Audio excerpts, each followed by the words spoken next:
রানীনগরে মারাত্মক সংঘর্ষ বাংলার পুলিশের সঙ্গে এবং তৃণমূল কর্মীর সঙ্গে। সংঘর্ষের পর বাড়ি বাড়ি তল্লাশি গিয়ে পুলিশ সাধারণ মানুষের উপর কিভাবে পুলিশ অত্যাচার জুলুম করছে আজ সেটাই দেখাবো। এবং এই বাংলার পুলিশের বিরুদ্ধে মারাত্মক অভিযোগ আছে, যা আপনারা ভিডিওটি দেখলেই বুঝতে পারবেন। চলুন বন্ধুরা ভিডিওটি দেখে আসি। তিনজনের নাম জানি, বাসুদেব ঘোষ একজন, অভিজিৎ বাবু আর সৌমিয় বাবু।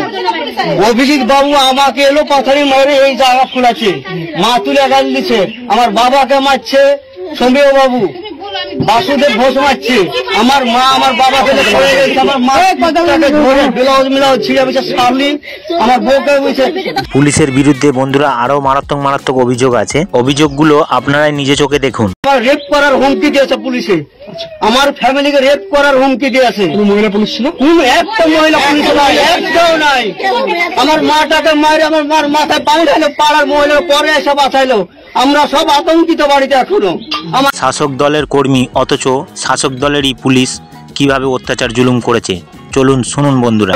আমরা তৃণমূলকে ভোট দিয়েছি, আসা বলছে তোর মমতা তোর মার ভাতার তোর কোন পার্টি আছে বাসায় না দেখছি, মার ভাতার তোর কোন পার্টি আছে বাসায় না দেখছি। পুলিশ একাডেমি বলছে এইসব কথা, পুলিশ একাডেমি বলছে।